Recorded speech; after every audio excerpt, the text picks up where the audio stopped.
Greetings, wrestling fans. Welcome to the Squared Circle Maniacs Pro Wrestling Podcast. And here are your hosts, the Hot Pockets impresario, Johnny Bottles, and the neckbeard psychologist, Dr. Don Wayne.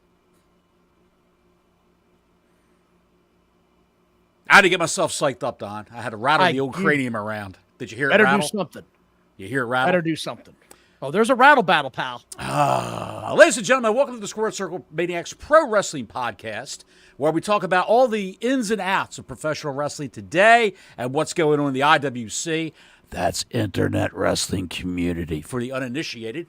My name is Johnny Bottles.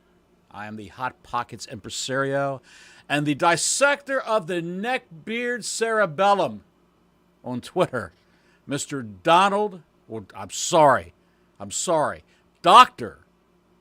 Donald Wayne. I'm not a Donald. I really am a Don. There is no Donald.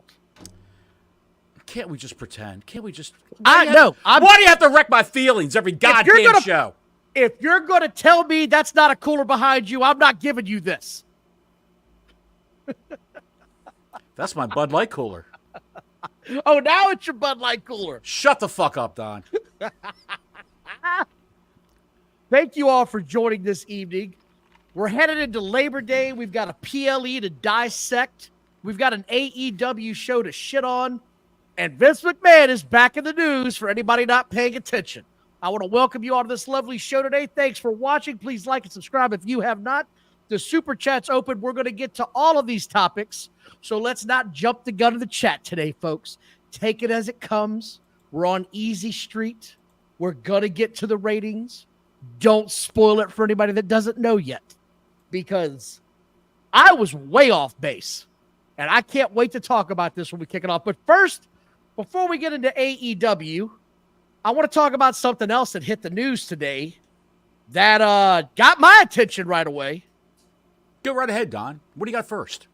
Netflix apparently has a docuseries premiering September 25th on one Vincent Kennedy McMahon. Have you heard about this today? Yes, I heard. It's called Mr. McMahon.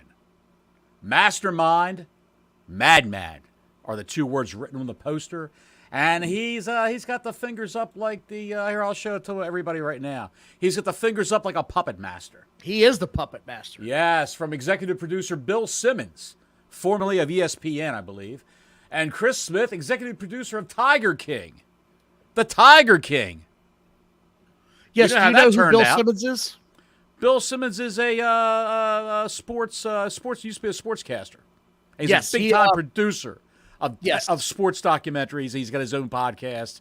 He's big in the podcasting world, if you don't know. Very big. Very, very big. Quit ESPN because they're full of shit, and he was like, I'm out. I'm going to go do my own thing. I don't need this nonsense. Yes, when he got woke, he got out. You know what's really funny about him? That I really like? He's an old-school wrestling fan at heart. He loved wrestling when he was a kid. Oh, yeah. Still watches it today, I believe. Yes, he does, as a matter of fact. He likes getting all the guys on there, especially the guys with a fine body of work. Guys like Austin, The Rock, the veterans of the business. September 25th, Don, Netflix. So here's what they're saying is that it's going to be a 6-part docuseries that's going to talk about his rise and his fall in the wrestling world. The sexual misconduct allegations that are currently ongoing. They're going to hit on all this. Apparently, here's my question for you, Bottles. Are Vince McMahon's lawyers about to do a run-in on this whole thing and stop it from airing? Well, all I can say is Vince was interviewed before the charges hit. So all his snippets of interview and the film that they got on him occurred before he retired in disgrace. So before he was chased off and chastised for his alleged misconduct of employees and staff members. Yes. On a scale of 1 to 10, how excited are you to watch this, man? I mean, honestly, I can't wait to watch this. Probably a 9 or an 8. 9 or an 8. Bill Simmons is not known to cut corners. Like, he pretty much calls it like he sees it. He's not going to sugarcoat this thing. If some shit went down, we're going to know about it when this thing is over with. I'm excited to watch it. I can't believe it. I can't believe this was kept quiet for so long. I had never heard about this show even coming out. Had you heard anything about this at all until today? Yes, I have. And okay. It was just a matter of, with all these charges that dropped on, it was a matter of whether or not this was going to get released. So I'm sure they excised a lot of the sexual allegations from Janelle Grant. They excised a lot of that out of this. That's my only theory. I don't know. I'm just guessing. But it was speculated that it was never going to be released. Does this Here we are. Isn't this sort of a conflict of business, though, when you're releasing this on Netflix and then 3 months later, here's Raw. Everybody watch. But the current state of WWE right now does not give a shit, pardon the pun, about Vince McMahon. They could care less about Vince. This is just a little nugget, pardon the pun. What is with you in these shit talks? I'm trying not to mention, You're all over the place. You got scat, nuggets. I can't help you. I'm trying to get around the scatological. The I'm trying to get around the scatological aspects of the scandal, Don. God, man. And like I said, 6-part miniseries, docuseries, what do you want to call it? I wonder if they're going to release this all at once or if this is going to be in multiple parts. That's also sort of what I'm wondering on this whole thing. How did they do Tiger King? Was that all in one lump sum or was it one episode a week? I think that was all in one lump sum because it was when the pandemic was really kicking off and they just dropped it. The next thing you know, this shit was everywhere. There you go. Damn it, Bottles, what is wrong with you? I didn't say it. You did. God almighty. I'm looking forward to this. I thought this was a big news article. You Yes. close it, by the way. I thought this was really big. The artwork really got my attention. I like who's all involved with it. Yes. So looking forward to seeing this. There was also some really crazy domestic assault charges brought up today in the world of Nikki Garcia, formerly known as Nikki Bella. Yes. Her husband was formally charged today and arrested, and you got his mugshot out there, of a felony domestic battery charge. Don, just out of curiosity, do you have his name listed there? I do not. I don't know his name. What the hell do I care about? Since we love the way you pronounce the names of foreign people. Is this one of those things? Dude, it looks like an eye chart. Oh, we're not doing this. There's no goddamn vowels in here.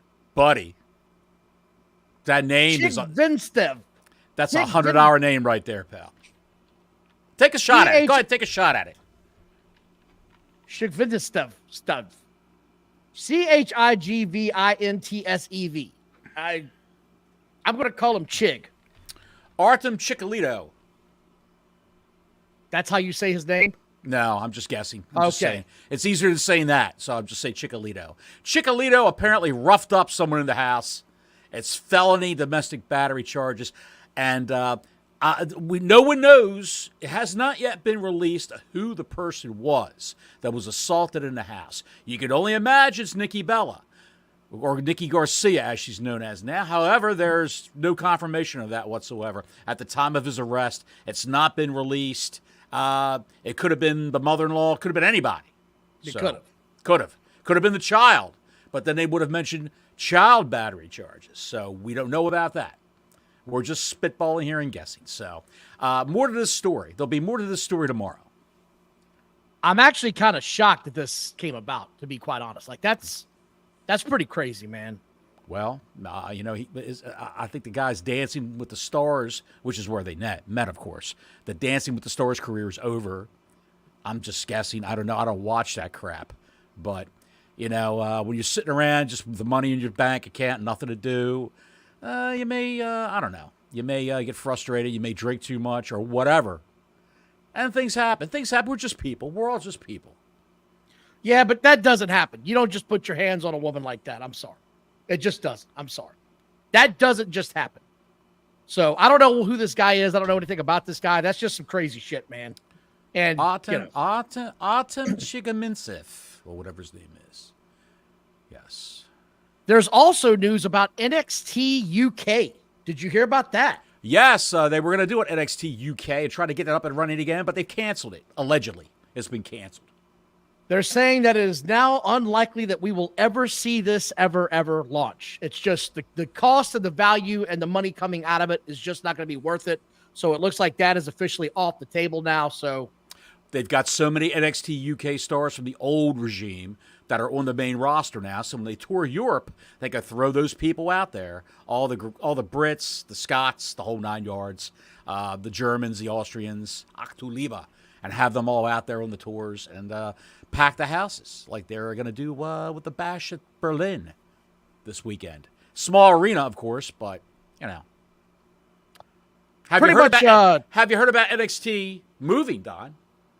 Yes, well, we didn't cover this because there were so many conflicting reports, but the word on the streets are saying, as the kids say today, the word on the streets. NXT, word to your mother, as the kids say.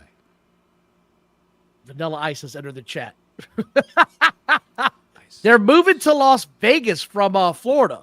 Now, a lot of people are asking, well, why would they do that?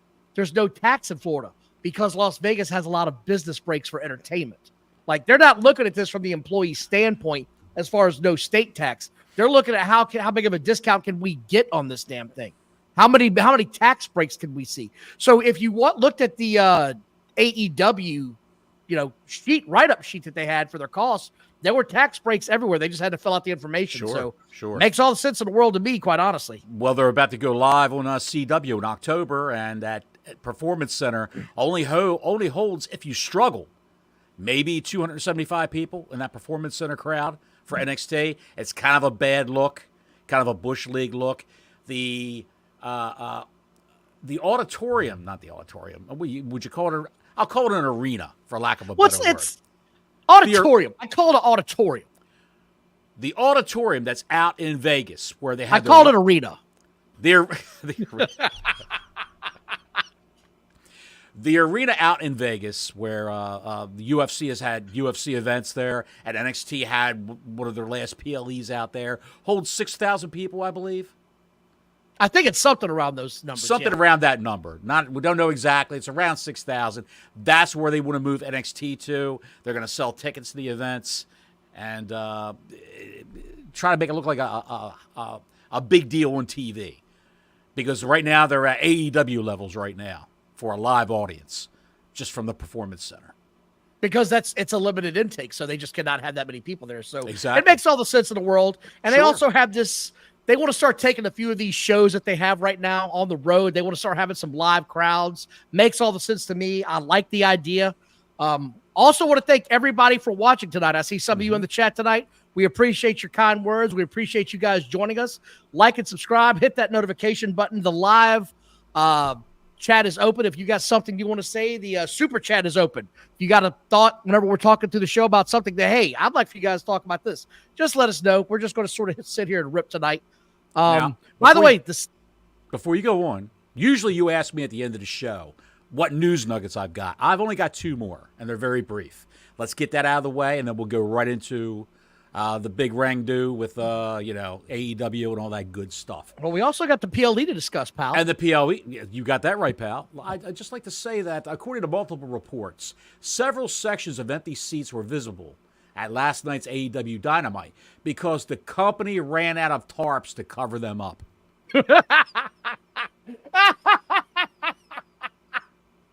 They had less than 1,000 people in that arena last night.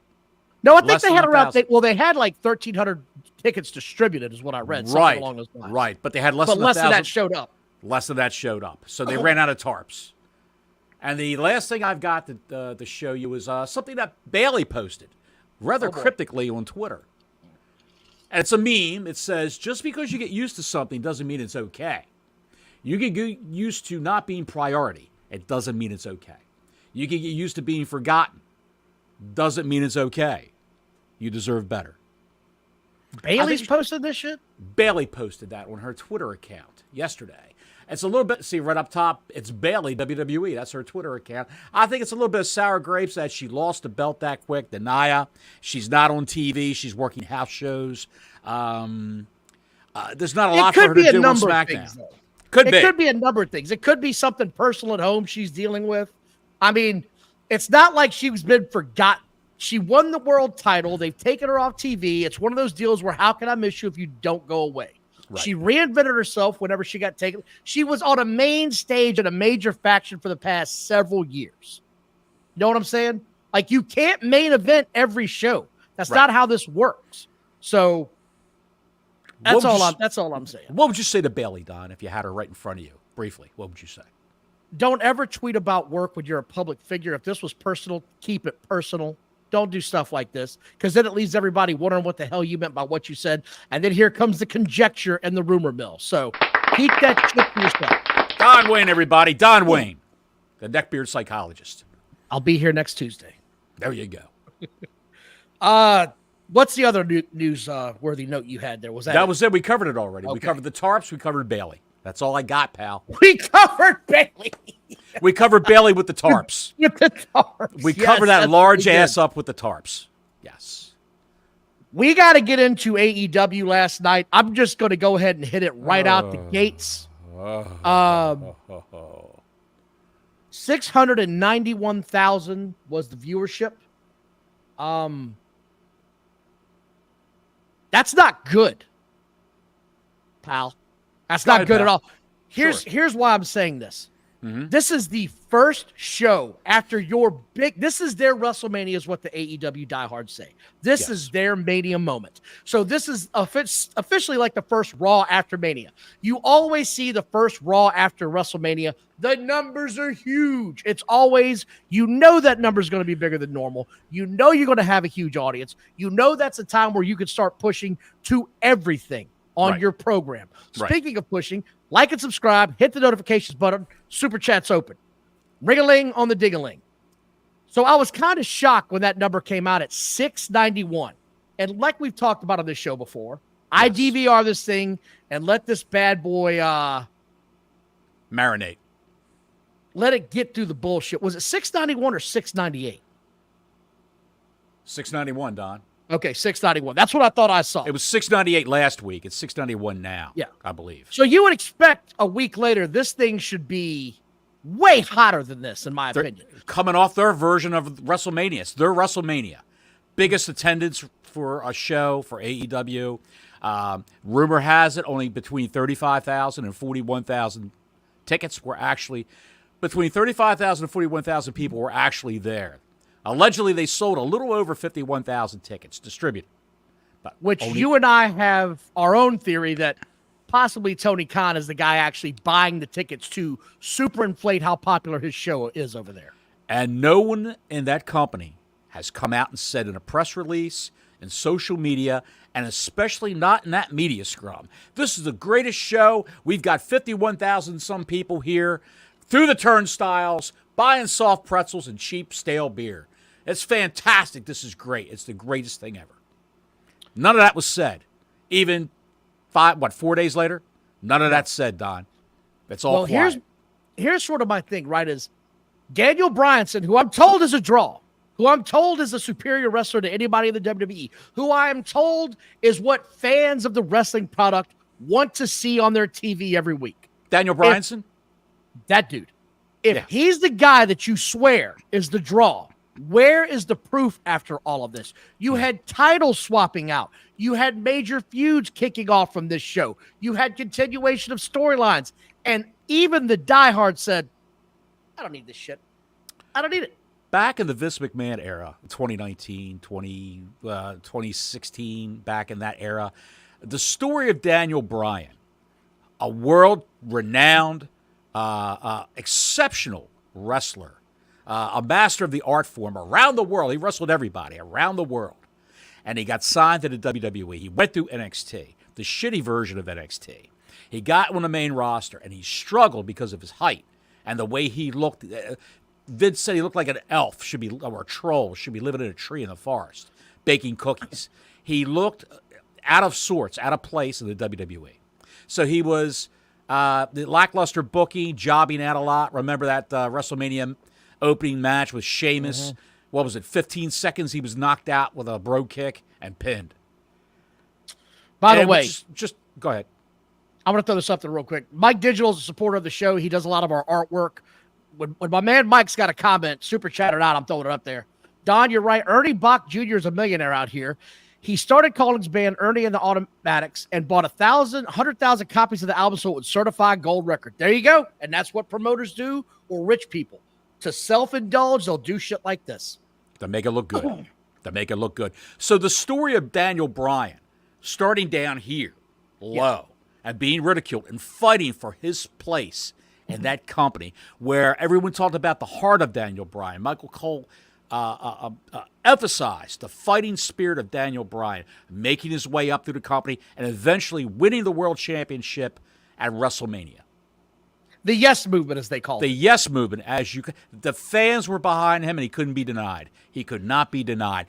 That was the story. I denied the shit out of him. Well, that was the story that elevated Bryan Danielson as Daniel Bryan to the forefront of popular wrestling and being one of the top 5 in the world in terms of promos and just in the ring. His in-ring acumen was fantastic. But now, the way he's been booked for the last 6 years. See, you're going to say that, and I'm going to disagree. Why? Go ahead. We agree to disagree. I'm going to say the way he's been booked in the last 6 years in AEW, it's all lackluster. There's no charge. There's no energy behind it. Every time he gets in the ring now, people run into the ring with stethoscopes, heart monitors, colonic cameras, the whole 9 yards. They check the guy out like he's going to die any second. But the match goes on. And we're going to talk about all the contract talk and all the other stuff later. We're going to get there because he talks about this promo. I'm just not going to put the cart ahead of the horse because some of the stuff he said about his contract just sort of, I don't even understand what he was saying half the time as far as his contract goes. The contract changes from week to week. I know. I don't want to. A week ago. Okay.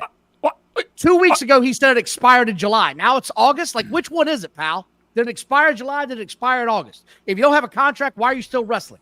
I don't understand. He's hit the head too many times, Don. Hit the head too many times. He can't keep track of time. Let's get into the actual show. This was one of the shortest lead-ins I've ever seen of the Big Bang Theory. Like, I hit fast forward once, and I was into the show. And it showed on the ratings because that lead-in did not do a good number at all. Would you say it was 768? 765,000 people. 765. Yes. Usually the Big Bang. Go ahead. Usually the Big Bang's jumping off around 850 these days, sometimes 900, depending on the viewership. That's not a good lead-in. This didn't go well. I mean, that's just the bottom line. And then to kick it off, and I wrote down what happened, Moxley came out from behind, coming out with different music. So I said, thank God the Wild Thing shit is gone. Okay, Moxley, you got rid of that stupid song, and you're not walking like a Costco version of Stone Cold Steve Austin. You have a serious demeanor about yourself. I'm going to give you a second chance and see how this goes. Tony Schiavone says, I'm going to come down there and I'm going to interview him. Okay, here we go. Totally different look from Moxley. Totally different look. I could get behind that, but as soon as he opened his mouth, go ahead. Well, then Moxley said, he's been doing a lot of thinking. And I said, well, no wonder he's been gone for so long. It probably took him a long time to even get that started. I mean, I've been doing a lot of thinking. Okay, what's going on with this? He came here to talk to Darby Allin was the entire point of him coming down there, which now he's got heat with Darby Allin, who Darby Allin was just in a feud with Jungle Boy. I don't even think they've ever crossed paths, have they? No. And why does he have a feud with Darby Allin? Why? No explanation. He's just pissed off at Darby Allin. Maybe Darby Allin stole his boots out of the locker that he may forget. He's been doing a lot of thinking. Where did I leave those boots? And they're on Darby Allin's feet. Who the hell knows? This is booked by a mental patient. This is booked by a paranoid, drug-addled mental patient. I'm not going to name a name. I'm just going to say it. Go ahead. I didn't understand what was happening on this. Awkwardly, he just starts to leave, and I wrote down, well, that was freaking awkward. Like, he's got beef with Darby Allin, then he just walks away, and then he comes back, and he looks at Tony Schiavone and says, this isn't your company anymore. And then he leaves. What are we doing here? What is this? I've been doing a lot of thinking, whether that's Tony Schiavone or Tony Khan standing there in the ring. I've been doing a lot of thinking. What the hell is going on? Why is he looking at Tony Schiavone telling him this isn't your company anymore? I don't know. This whole thing confused the shit out of me, and I was willing to give Moxley a second chance because it looked like he had changed. All right, I'm not going to be the walking tough guy anymore. You know what I mean? Anyway, that sort of got my attention. And we're going to get to the rumors, is that apparently Shane McMahon is who he was hinting at, is coming in and now owns the company and storyline. It was never said. What people are saying. This is the neckbeards dreaming this up. They don't know. They're dreaming this up. They're fantasizing about it. And I will say that if Tony Khan wants to be an on-air character, that's the only way this would work. If Tony Khan relegated himself to actually learning lines and appearing on TV and not looking so goddamn awkward every time he's on camera, maybe he could cut a promo with Shane. They'd probably have to pre-tape it. They'd probably have to start this off with pre-taped skits if Shane actually agreed to this. If Shane got all the ex-WWE guys that's in that company to take on the AEW originals. The Complete indie darlings. This thing went to shit right away. Horrible way to start the show. I didn't think this was a good idea at all. I would have probably had, I don't know, maybe your new women's champion come out to start the show. Just my opinion. I know she's got a big fan base. That storyline was over. Both you and I appreciated it. We're not exactly sure why it just jump-started so fast. It felt like there could have been a little bit of a build to it, but they decided they're just going to hook up the clamps to the junk and go. So I didn't mind that. I would have rather seen them start that, in my opinion. Next up, we got the conglomeration with Hook. The clamps and I to just the junk. wrote the clamps to the junk. You would just skate right by that line? Jesus Christ. The clamps to the junk. They hooked up the clamps to the junk and we just powered right through it. Jesus Christ. You know what I meant. Yes. Flipper cables, Yes. pal. Electricity makes you boogie. Whew. And I wrote the conglomeration is with Hook. Why? Why is this a thing now? Why is Hook involved? Why are they making Briscoe look like an idiot on his promos every time? It's fun when it's just off the top and you have the other guys go first. Now he's leading it off. He's got to be the guy that closes this stuff, not the guy that opens this stuff. And why is Tomohiro Ishii with those guys? Why is he featured every week now? I wonder what these guys are making. What are these guys making from New Japan? Is he done with New Japan or is he on loan? I don't understand it. Well, you just nailed it. He's going to fight Adam Page. Ishii versus Adam Page. And I literally wrote this down. Same shit over and over. Elbows all day. 3,200,423 elbows were thrown for 1 minute straight. Buddy, it was the garbagest shit I've ever had to witness. This was so bad. You could hear the remotes clicking. What did this do on the quarter, by the way? The 9:15, what was that? It wasn't because this was at the 9:15. Huh? Well, it might not have been. No, it was 12-minute mark, yeah. 8:15. Sorry, 8:15, sorry. 712,000. So almost 50,000 people said nah or no over that because it started at 768, you said. Yeah. 765. So over 50,000 people said I'm out of here. I ain't watching this shit. Done. Yes. And the demo went down. The demo group went down. 303,000. They bailed out. The people who actually like this stuff bailed out.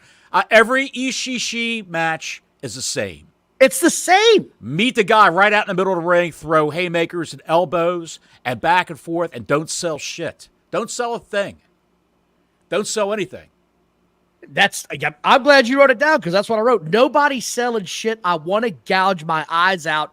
And then Ishii out of nowhere, if you remember, laid in one of the stiffest headbutts I've ever seen. Just bam, lights out hard. It could have been a receipt. Maybe Page actually connected with one of those punches. A little too hard, a little too stiff. Don, is called the Japanese strong style. Have you heard of that? That phrase? Japanese strong style, which is what people used to love about Japanese wrestling. Now we're all being trained to hate it here in America by seeing it with these mooks in AEW every week. Now, let me ask you this question. As I watch this show, no, seriously, and this goes out to the guys in the chat and people watching. Hangman Adam Page, Can you rehabilitate this guy? Can you rehabilitate this guy's character, his motivations, and make him an actual star? Is it possible? I'm glad you said that, because I thought they started to do that in the very next segment, because Swerve comes out to confront Hangman. We got, by the way, one no in the chat so far. We got one no already. I know. Listen to what I'm saying now. Go ahead. The Swerve Hangman segment was one of the best segments that they had in this entire show. It felt serious. Swerve came out and told him, you were a former champion. You could have had what I had, but you are so obsessed with me that you have overlooked everything in your life. Everything in your life has gone to shit. And then he said, the other part that I got, because Swerve sort of went a weird way about going to it. He said, it dawned on me when I was sitting out front of your house one day. And he went way too far in the weeds with it, like talking about him walking with his kids and his pregnant wife out. Like, that's just too far in the weeds. It should have just been, it dawned on me when I was sitting out in front of your house one day waiting on you. I was too distracted, because that's essentially what he said. I was too distracted, focused on you. I needed to focus on me and the things I wanted to accomplish. And that got Paige's attention, and he left. Right. This is what made this is what made Swerve a star to begin with, were moments like this. Yes. That's my opinion. Yes. This was the old Swerve. I liked this. I liked everything about this.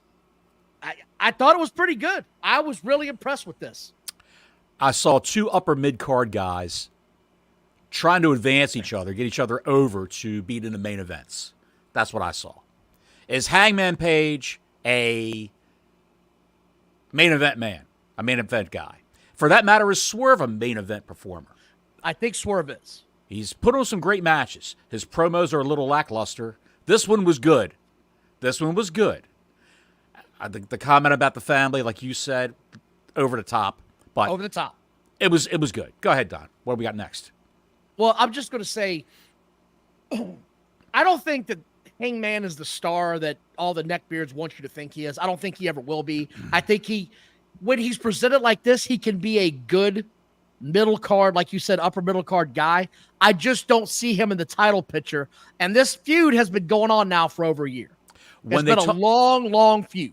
A lot of these guys in AEW, the new, the guys are like in mid-30s, the 40 in AEW.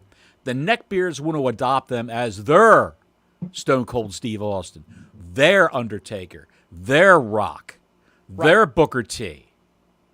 They want those guys to be the version of the Attitude Era guys. And they're always compared to that. They do. And I don't see it. You don't see it. Don't see it. But for some reason, they are convinced that's what they are. So, didn't hate it, but then this shit happened. The Wish.com's version of Becky Lynch came out, and she is going to fight Harley Cameron, also known as Jamie Hayter. I just want to say this. I'm not saying Jamie Hayter can't wrestle. I'm not saying that she doesn't look decent in the ring. But Harley Cameron sucks. That some of the shit she was doing here was awful. Horrible. And Hayter should not have sold that much for Harley Cameron. No. That match should have been less than a minute. One and done. Boom. Then she should have got into it with Saraya and chased her around the ring. And that would have been the segment. On to the next one. That's what it would have been after that. No, I'm not saying that. I'm saying the show would have moved right on to the next thing. The next piece of business. Don, go to the next thing. This sucked. No, my whole thing is the neckbeards are losing because, so Becky Lynch is the only one that could have a lockdown on, the red and orange hair and stuff, man. Because, that's her look, she could change her look. She literally has the exact same outfit sort of looking deal going on. All she's missing is the goggles on her head. I'm not even bullshit. I don't know Becky Lynch's entire history. I've seen those pictures a million times. She literally came out looking almost exactly like her. I'm going to give you a heads up on Jamie Hayter and her attire. I hope to God that she's got 15 different ring wears, all the same, exactly the same, and she's not using the same outfit every single time you see her. Because every time I see her, she's got that same outfit on. Every time I see her. It's like the Seinfeld episode where the chick wore the blue dress with the white trim. Yes. Every time he saw her, every time he took her on a date, she had the same dress on. He goes to her apartment. He looks at pictures of her and her family. She's wearing the same dress.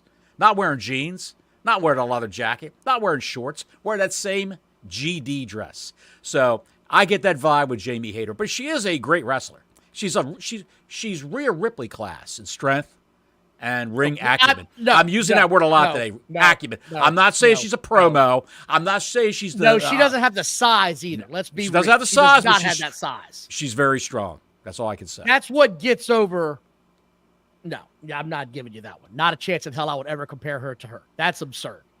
You're just a hateful man. Just a hateful Don't be man. mad at me that Wish.com made an order. This show brings the hate out in you. Go ahead, Don.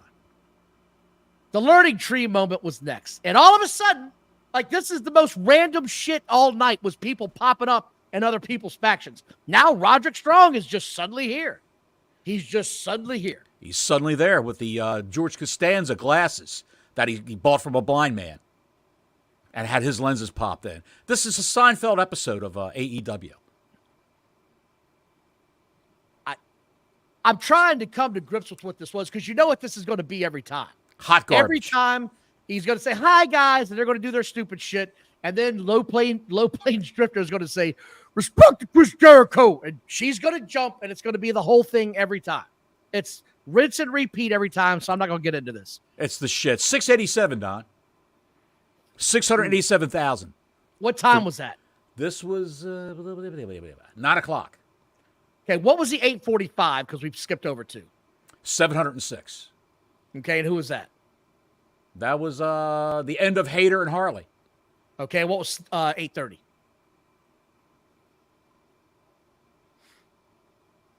$8:30 and 8:45 was 706. 8:45 to 9 was 687. 9 to 9:15 was 698. It went up a little bit for the 8-man tag. Okay. But you have to consider from 8:45 to 9 o'clock, you had the MJF Daniel Garcia angle. Let's talk about that. So MJF comes out and he's on an anti-American kick. That's an easy heat seeker. You're going to get booed every time. He says only New York matters. And then out of nowhere, Garcia attacks him from behind. And MJF is going to have to work his ass off to make this matter. I figured out who Daniel Garcia reminds me of. When you buy Ray Donovan on Wish.com. There you go. See, now you're using my Wish.com jokes. What are you doing? Yes. Hey, you got to steal from the best, pal. Go ahead. What do you got? We said this a couple of months ago because they were trying to put Garcia in this feud early with MJF. Yes. When I'd said it on the show, I said, he's got to go away for a few months because to me, he's still the dancing goof. He's the dork, idiot. You can't erase that from your mind. No one can. He's a dancing idiot. To summarize, he's a geek. And I don't know that you could get a bigger insult to a wrestler than to say you're a geek. Being a nerd is cool now. I don't know what the hell happened to society. Being a geek is still the bite the chicken off the head, dancing clown gimmick. I still don't like this guy. I still can't get that shit out of my head. But MJF was working his ass off to get this over last night. And Garcia actually fired up for this. I will give credit where it's due. He was fired up. He made you feel personal about it. He made you feel better about it. He didn't make you feel like he was a dancing idiot for a few moments. As long as they get rid of his stupid entrance where he's up there cutting the rug, it is cringy as shit. Horrible. No one ever thought this. Okay, here's the thing. No one ever thought this was cool, Daniel Garcia, outside of your friends in the all-dork wrestling community. This isn't cool. It's not funny. It's lame as shit, and it looks horrible. They set you up for a bad joke because they didn't want you to get over. And you fell for it. They reeled your ass in on this one, buddy. You've looked like a lame dipshit for the past year, and now you've got to wash this shit off of you if you want to be considered a serious wrestler. MJF's the guy to do it. I give credit where it's due. MJF was working his ass off.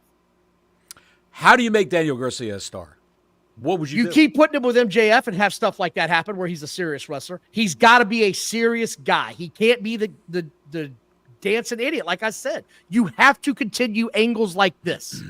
That's sort of where I'm going. What you don't do is put him with Mercedes Moné, who was the next segment. This was, I'm going to let you have this because I can't.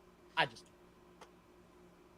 I can't. It was held at this place. I have in good authority. It was held at the Blue Oyster. That's where she had her championship celebration for beating Britt Baker. Sundry people in the background, and Private Party said you can't have a party without Private Party, and they wanted to get with Mercedes Moné and a man who's infatuated with her. He's a member of the Elite. Kazuchika, whatever his name is, Okada. Came out. And basically, Moné and Okada dissed Private Party. So look for Okada to wrestle on Collision, one of these mooks from Private Party. It's just the shits.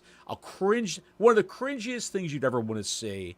And it was a good time. If you go back to watch this, just plow right through it. Plow right through it on your DVR. Just fast forward when you see this. You're not missing a thing except for awfulness. Go ahead, Don. This reminded me of WWE circa 2018. The whole show did, pal. 671, by the way. 671. Ooh, they got the hell out on this. They bailed on this one. I got to go. Yes, 671. You had, I don't understand why you would have guys who are heels being dissed by two other heels. She's a heel. Okada's a heel. How is this going to get people to actually enjoy it? The part that sort of got me was when the female bodyguard stepped to the man like she was going to do something. We don't need that shit in professional wrestling. We don't need the intergender stuff. That's not necessary. This isn't China. China was a once-in-a-lifetime type female entertainer. She was jacked to the gills. Right. She had the body structure of a medium-sized man. She was probably a good 180 with all that muscle mass, steroided out of her mind. Yes. That girl's big. She ain't that big.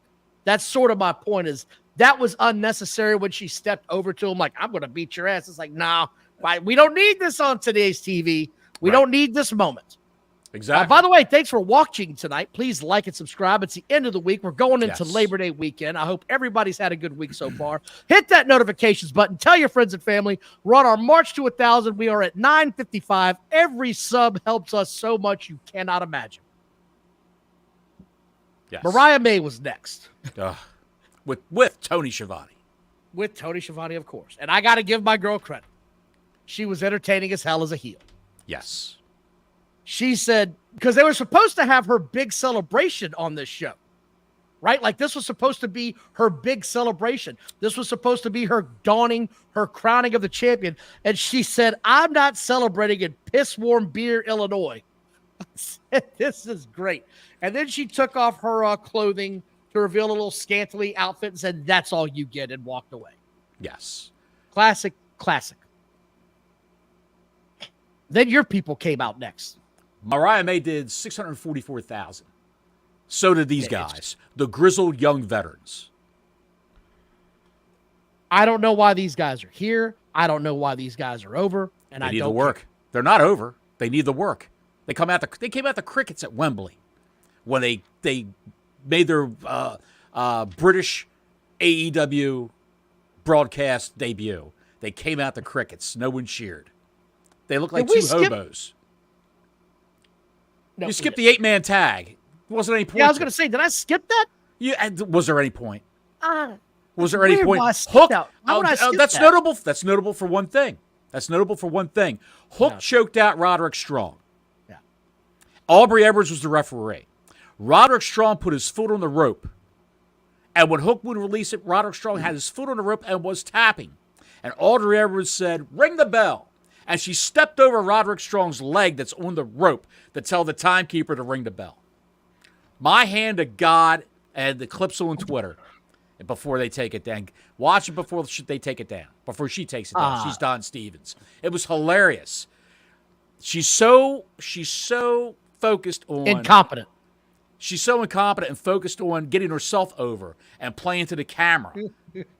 While they're filming the wrestler, she's always positioning herself to be in the right spot, crouching down on her knees in the corner for no reason while they're throwing moves on one another in the center of the ring. Don't know why she does what she does, but you said you skipped over something. No, I didn't. I wasn't going to talk about this shit. If you want to, you can. I'm not covering anything Chris Jericho does anymore. Next, we get Ricochet debuting with Kyle Fletcher. And we know I've got my issues with Kyle Fletcher. Kyle who? He Belcher? Fletcher. You sure? Okay. Belcher Fletcher. He wrestled his wife on an indie scene. I'm out on any guy that wrestled a woman. He's not married to her. Girlfriend. Well, girlfriend, whatever. I don't give a shit. She's stuck in them. They're stuck in. I don't give a shit. I don't take any guy that wrestles a woman seriously in this business. You're out in my book. Just go get a blow-up doll and be like Kenny Omega. I'm out on your career as soon as that happens. And Ricochet, look, here's the thing with Ricochet. You're going to get that type of match every time he comes out. I'm not trying to diss Ricochet, but he's going to give you the same style match every time. Lots of flips. There you go. Johnny Fingertips. Yes. It's back. Ricochet wins. You knew he had to. I didn't care. It was a Ricochet match. It was a Ricochet match against a nobody, a guy who loses all the time. It was a Ricochet match. I mean, what else can you do with the guy? You got to put him in with another flippy floppy guy. You got to. You got to put him with a bruiser like Braun Strowman, somebody that size. Have him go up against Lance Archer. Now, they'll have him, Lance Archer, job the Ricochet. They'll do that match one day. Watch, you'll see it on Rampage this week. And then Pac came out. I was going to talk about this because this was a good bit of business, actually. Because Pac is a good wrestler. He's a hell of a promo, believe it or not. Ospreay shows up, shows him the belt like this is what you want to come get. And Pac attacks him and says, get in the back of the line, bitch. I was here waiting on my opportunity a long time. He said something like the line's that way. I thought that was a good bit of business. Why would Pac has been getting screwed over? Why would he come in for that? Why would he come in for that belt, not the TNT title? Why wouldn't he go after that? Why wouldn't he go after the heavyweight championship off the bat? Why? Why are you going to go after that shitty belt that Ospreay's got? The consolation prize. I don't know. I don't know either. All it is they're just setting up for whatever the hell they want to do eventually. Again, I thought, here's the thing, right? Everybody's noticing Pac's getting screwed over here. He should have been the guy in Wembley. He was a number one contender, and suddenly, until you're not, in Tony Khan's world. Like this is why this show struggles on a weekly basis. The consistency of the booking is that of an ADHD kid that just sits in class all day just rocking back and rocking back. That's a good way to describe it. He's probably doing that right now in Jacksonville. Maybe. That's a hell of a way to describe it. The booking is inconsistent. The booking is ADHD. The booking is just absolutely like something that a kid in 7th grade would put together with his action figures or on an E-Fed online. Or while he's playing WWE Y2K or 24, what is it, 2024? I don't have that game, unfortunately. I wish I did. But I'm sure he's creating wrestlers. He's making a Lance Archer. He's making a Will Ospreay. He's making this. He's making a Britt Baker. And, they're all having a go of it. Then we get another Moxley segment where he's backstage leaving. Again, this made no sense. He says something about we need accountability. And then out of nowhere, Marina Shafir shows up and starts beating up all the men. Shafir. I don't give a shit. Shafir, kiss my beard. Screw this chick. I don't want to have anything to do. I can never give Moxley another chance. This sucked donkey balls. The whole thing, the whole backstage segment, this chick beating the shit out of men. I'm done. I'm done with Moxley. It's just trash. She's had a makeover, Don. She's more muscular now. She's, got her hair different. She's Mrs. Roderick Strong, don't you know? She's married to Roderick Strong. She's got an MMA background, I believe, in UFC for a couple of matches. And my theory is Moxley's putting together an MMA-style stable. MMA-style stable for a takeover of AEW. And you know he's a master of jiu-jitsu. Oh, I know. He's a master of jiu-jitsu. His only kryptonite is the Chili's manager. Scott Fishburne, Chili manager for 2023. He's got the award to prove. He's got a belt, a championship belt from Chili's. He took on Jon Moxley and won in jiu-jitsu. You know what sucks about this whole segment was I thought I knew her. It turns out I don't know her. You don't know her. You don't know her. Turns out I don't know her. I didn't know her. God knows. If you have not seen that promo in the middle of the ring from probably 2-3 years ago, it is the worst piece of business you can ever watch in your life. This was a girl that was thrown out there to the wolves and had no idea what the hell she was doing. And Eddie Guerrero's never cut a promo. No shit, you think? She was in NXT, Don. for years and never cut a promo. Never. Maybe said one or two words in a backstage thing, piece of business, with the other girls in her faction, which was Shayna Baszler and I forgot what the other girl's name is. She's very, very skinny, llama-like. She had a long neck. She basically right now she's just playing video games on Twitch and YouTube. You know, Long neck bottle. long neck bottom. Let go of my hand. I forgot her name. She's very gangly and skinny, and they try to portray her as a shooter. Her friend in that. Some chick named Duke. Enough of that. Duke. Jessamine Duke. Jessamine Duke was her name. Yes. I don't know where On a she's scale of 1 to 5, how bad was this segment? Shit. You're at a loss for words now, I can tell. I would give it just one White Castle slider. I would give it negative 85 stars. This thing sucked. Moxley took the mood right out of this. Everything he touched turned to shit. Didn't like any of it. I hated all of this. What? This is your look. This is your biggest show of the year. Wembley. After your WrestleMania. And I'm talking about Wembley is your biggest show of the year, WrestleMania. Yeah. And this is how you follow it up. It should have been a reset point where you start all these new feuds the right way. You start laying the groundwork little by little. Nothing's got to be so rushed. Nothing's got to be rushed. And they're rushing it with Moxley, Shafir. He's going after Darby Allin. Every time he comes on the screen, people change the channel. No one wants to see the guy. Even he's been gone for 2 months, and people are still fed up with him. Is he a heel? Is he a face? He wants to be Stone Cold Steve Austin so badly. Bad. And it's so not bad. working now. It's not working now. He's even got the old school hoop in his ear. Did you notice that? Yes. Hangman Adam Page is another guy who wants to be Stone Cold Steve Austin so bad. Even to the point where when the company started, he would come out drinking beer out of a plastic cup or out of a can. Well, when it first started, he was a drunk. He was a goofy drunk. Yes. Just hooked up with the sad, Dark Order. Miserable drunk. Yeah. Black hole sun. That's him. Yes. That's him. That's Moxley. He's a black hole sun. But last segment of the show. Mm-hmm. You want to get to it? I'm just saying that the whole point of what I just said was if you're trying to turn this company around, you don't have it look like WWE from 2019 or 2018 in the way it's structured and what you're doing. Go ahead, Don. It's just when people were tuning out in millions, they were like, I don't want to watch this shit ever again. Yes. Your man came out at the end of the show. What's his name? Bryan Danielson. You said it the right way. I'm proud of myself. Well, when you change your name to... Look, you can only be so many sons in this world before I give up on you, son. That's all there is to it. That's it, pal. He comes out. I'm not a fan of his, but the crowd loves him. He's blowing AEW in the middle of the ring about how great it is to be there, and it's the greatest moment of his professional career, and it's great, and it's great, and it's great. And I just wrote, come on, man. And Dax Hardwood was at home in his living room, naked, oiled down. Stop. We're not doing that. We are not doing that. Loving himself. Not doing that. Absolutely loving. He was ecstatic. He was orgasmic as to what Bryan Danielson was saying. That's on you. Stop, Bottles. He's taking over for me. He's taking over Bottles, for me. Stop. Go ahead. Jack Perry pops up on the screen because Bryan issues an open challenge. He's going to fight anybody.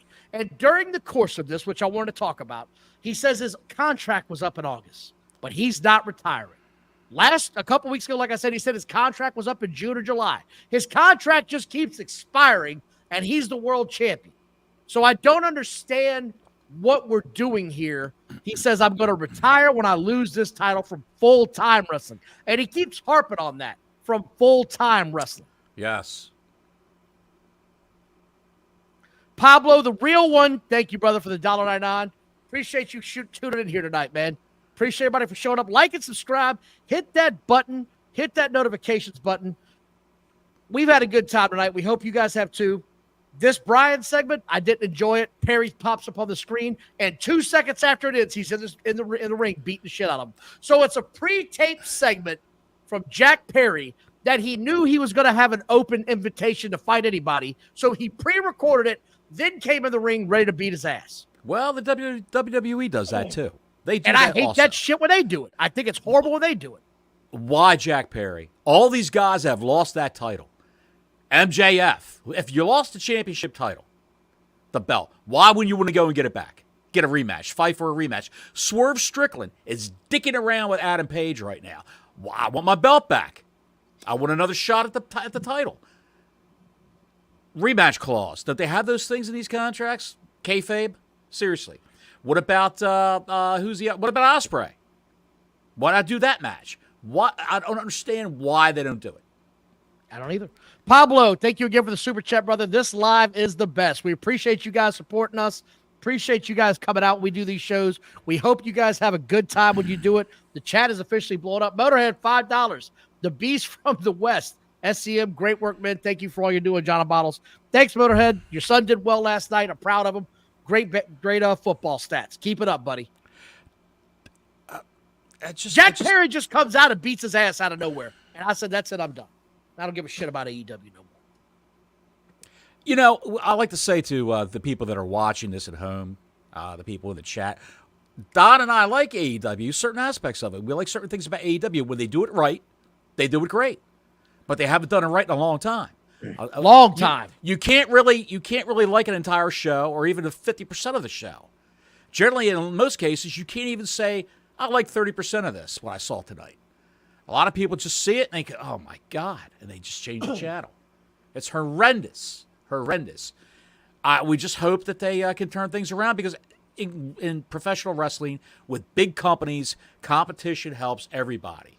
It makes the number one company try harder, makes the number two company try even harder to best number one. And it gives the guys and the gals another out, another place to go to make money. You know, what are you going to do? Go to TNA for, $40,000 a year and hot dogs and hamburgers cooked out back by Sonny the Ring truck driver? You know, what are they going to do there? I just don't understand it. It's a bad situation. Go ahead, Don.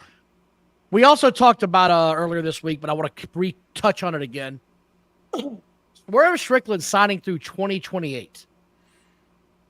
That's kind of odd to me. I mean, it's just I don't know where you want to sign. Good for him. Why would you want to sign a contract for that long, though? That's a long contract. And Kevin Owens' contract is apparently coming up in February or March timeframe. That's been talked about quite a bit. Do you think there's any chance he goes anywhere? No, he's not going to go anywhere. He's not going to go anywhere. He would have gone a long time ago when he started AEW or when his last contract went up. He would have gone over there. He hasn't gone. He hears the horror stories about that place. All I can say is Swerve, with the contracts in AEW, my theory is the contracts are from the Khan's corporate structure, their corporation, and not the AEW Incorporated. Not from that. They're from the Khan's corporate structure, whereas if the company went belly up and they went out of business, those contracts would still have to get paid. Yeah. They probably pay those guys out in lump sums or what have you.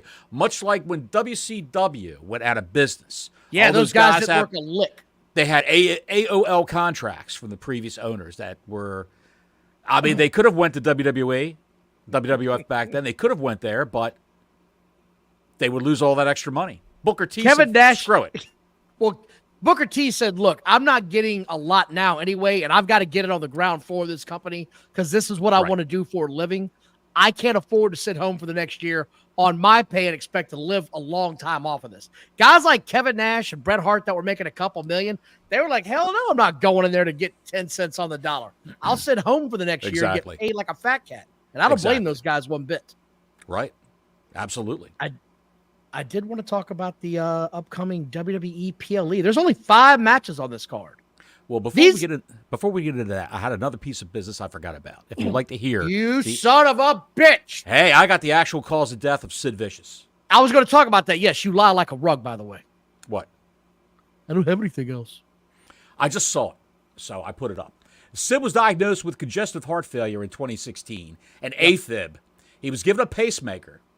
In April 21st, Jesus Christ. In April 2021, he was diagnosed with stage 4 non-Hodgkin's lymphoma, the same thing that Roman Reigns has, I believe, but I don't think Roman was in stage 4. It was linked to roundup weed killer, although he never told anyone about his fight against cancer. Sid lived his life to the fullest, attending the gym, boxing classes, making appearances for his fans, and of course T-ball games for the kids, and also slapping the shit out of Eddie Kingston in some indie match, which we showed the other day. He passed away peacefully in his bed, leaving behind a legacy of strength and determination. I've never met anyone with a fraction of the strength as my father. He was truly one of a kind, said Gunnar Udy. He was all known as Straight from the horse's mouth. Straight from the horse's mouth. So that's the story with Sid. Sad tale, but sad tale. Great. What a hell of a career he had, man. One of the World nicest champion guys. in both companies. Just did you see I want you to have Hogan's spot. I don't want that shit. I got to go play softball. Did you see the clip from WCW that was on Twitter this week? I don't know. Maybe they had a Make-A-Wish kid that was backstage. He was dressed in a suit. He had Down syndrome. And Sid said, I'm going to make you my manager for the night. I thought that was his neighbor. I thought they said that was his neighbor. I don't know. I thought it was a Make-A-Wish kid. At any rate, he made the kid get on camera. He arranged that. And the kid was his manager for the night. Well, that's cool. I like that. Good guy, Sid. Good guy, Sid. PLE coming up for the WWE. 5 matches have been announced. 2 of them have major implications for nothing. Gunther versus I can't fucking talk. Daniel Bryanson. Kachikaka, Chakakacha Okaka. Shaka Ishii. For those of you who have been not watching this very long, I'll just go ahead and say it on the record. I have a hard time pronouncing Japanese names. It has been a bugaboo for mine for a while. Look, Bryan Danielson's had 15 names. I can't get over that. That's just going to happen. That's going to happen. He's the American Dragon, don't you know? Go ahead. That's what I hear. Gunther versus Randy Orton. Gunther wins. Of course. But how does he win? Does he win clean? Does he win dirty? Is there outside interference that causes another match in October? How do you think this goes down? I think Ludwig Kaiser will interfere and turn the tide so Gunther can win.